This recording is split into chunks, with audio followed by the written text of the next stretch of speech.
What would happen if you could stop worrying so much about what your team was doing all day and instead focus in on what you're supposed to be doing to move your business forward? Sounds like a dream, but right now you're living the nightmare of having to overcoach, over-handhold, and over-check in on your team's work. Let's put an end to that and instead roll out super clear 5-hour work plans, drum beats, and more of my signature tools that drive accountability and self-sufficiency deep into your team. All you have to do is join a Leadership Lab program, and I'll help you turn your team troubles into triumphs. You'll be learning and growing alongside some peers that will become valuable business friends. So why not go beyond this podcast and join us? It could be the smartest thing you do this year. Book a call with me and see what program would best fit you over at the website, stackingyourteam.com/programs. Hello, leader. It's the holidays, and I know that all of this merriment and mingling and jingling with your family and friends can be super fun, but also a little bit overwhelming at times. So I'm thrilled that you're taking a break with me in your earbuds. Today's episode is one of those unique ones that can hit home and make you think about something that may be in the near future for you, that moment when you exit your business. You're either going to sell it or step away to begin a new adventure while your leadership team keeps everything moving forward, or you're wanting to set your business up and your team up in case there's ever some sort of tragedy warranting you unable to come to work. We've pulled this episode out of the archives and dusted it off for you to dive into as you prepare for the new year. I am sure it's going to give you a few things to think about, so let's get right to it.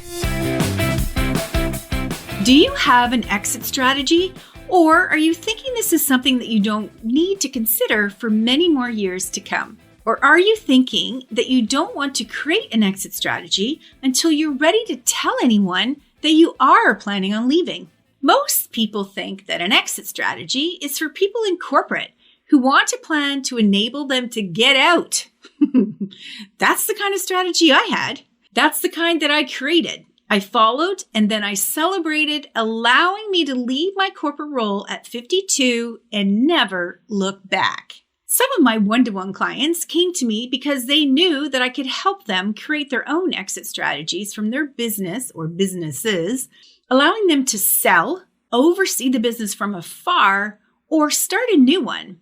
Some wanted to start a whole new life in another state or even another country.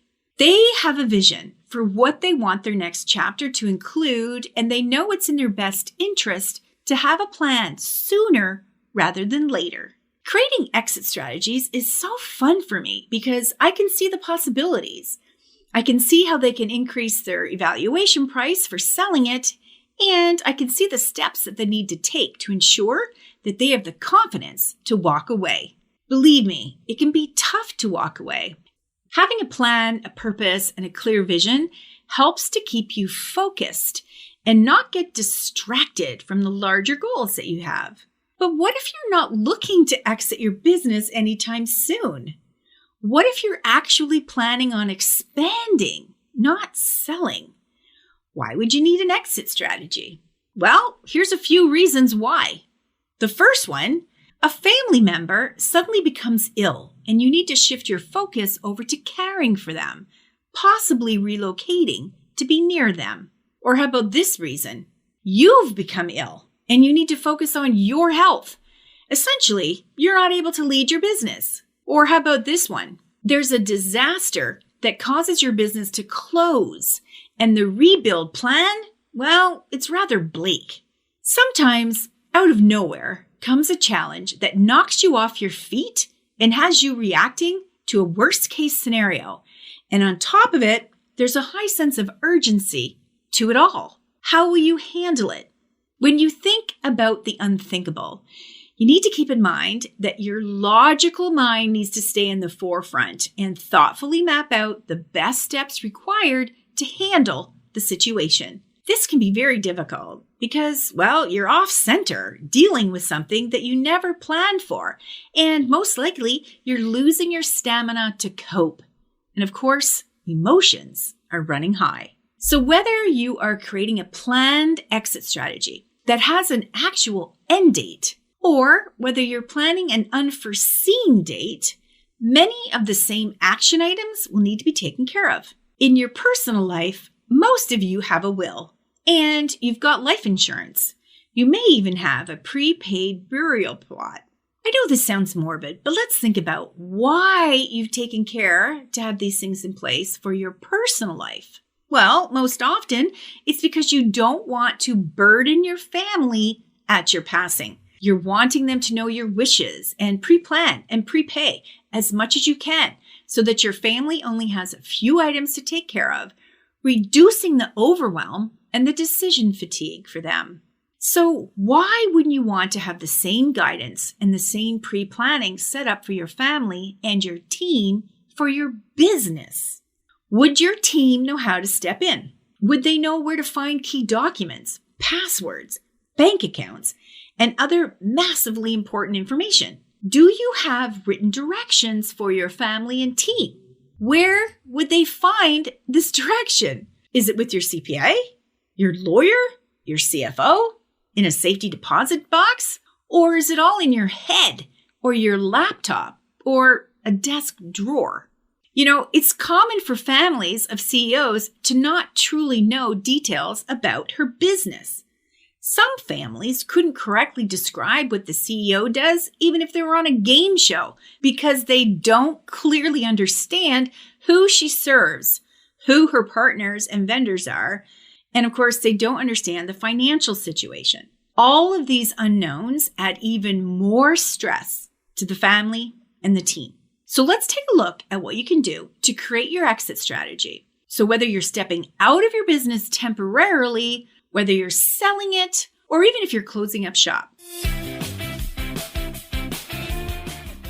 Normally, we would reverse engineer an exit strategy, working backwards from the milestone date. You can still do this if you have a desire to sell your business or step out. The goal is to set everyone up for success, and that includes the buyer, the new leader, the team, and you. When I'm working with a one-to-one client who wants to exit their business, we create milestone dates that include paying down or paying off loans, zeroing out taxes owing, renewing company insurances, and securing renewal contracts for key vendors or specific service providers so that it's easier to walk away because you've eliminated key negotiations for the team or the new buyer, and they don't have to deal with this in your absence. So let's create a list that will be the start of your action plan that you can plot out on your calendar, ensuring that you have each of these items prepared for, questions answered, directions documented, and the confidence built that your team or your new buyer can take over. First up, operations. This includes your SOPs, your digital file storage, your hard copy files, door keys, keypad passwords, email passwords, social media accounts, and the like. And then, of course, we have your team. So this would include the contact information for everyone on your team, and of course, those ever important personnel files. Then we would move on to payroll. So this would include the platform that you're using to manage your payroll, any 401k information, and of course, any benefits details. Then we have all of your assets, and this would include your inventory, any intellectual property, the space that you have, your workspace, and of course, any equipment that you have. Then we will move on to financials, and this includes all of your banking information, all of your accounts payables, so your taxes, property taxes, lease payments, insurance, loans, all the things that have a dollar amount associated to it. And then we would move you on to accounts receivables. And so these would be your client information. So the actual roster of your clients, all their contact information, all of the details that you're using for auto pay and your auto billing platform. And then, of course, those all-important client files. And then we would move you on to your partners, vendors, private lenders, and any insurance providers that you have a relationship with. Having written directions as to how you want decisions to be made and carried out will ease the pressure off of everyone involved. It's also important to have up-to-date notes that outline the rationale behind some of your major decisions that were made recently. As I said before, often team members and family are not aware of why you set up your banking or your payroll or your lease agreements in the way that you did. They may have to go and seek insight from your CPA or your CFO or your lawyer, or maybe someone on the leadership team has some insight. So let's make it more simple for them. And if you're wanting to exit from your CEO role but remain a partner, silent or otherwise, those details would also have to be included. The more thought that you put into your desires now, the easier it will be to begin to take action to create it, negotiate it, and serve up crystal clear details for your successor. So here's the thing. It's a lot. I get it. And you can do this. And you can have someone on your team do this. Yes, you heard me. A trusted executive assistant could create a plan, pull the data, compile it, create key questions, ask for more clarification, and in the end, you'd have one competent person who would absolutely know how to step in and support your family and team in your absence, including that new buyer if you're selling. It can feel like so much in our lives right now are out of control and in the control of others, or simply too early to tell how to regain control. However, here is one thing that you can control. You can have the foresight to create an exit strategy with detailed direction that enables you to step out or shift your focus onto a new adventure or sell. Think of the peace of mind your family and your team will have knowing that you have all of this in place for them. Leadership can be exciting, challenging, and lonely at times. So don't go it alone. Let me help you create the team and the leadership structure that you've been craving. So until next time, remember, if you have a dream, you need a team. So let's get stacking yours today. Happy New Year, everyone. Stay safe, stay well, and stay warm.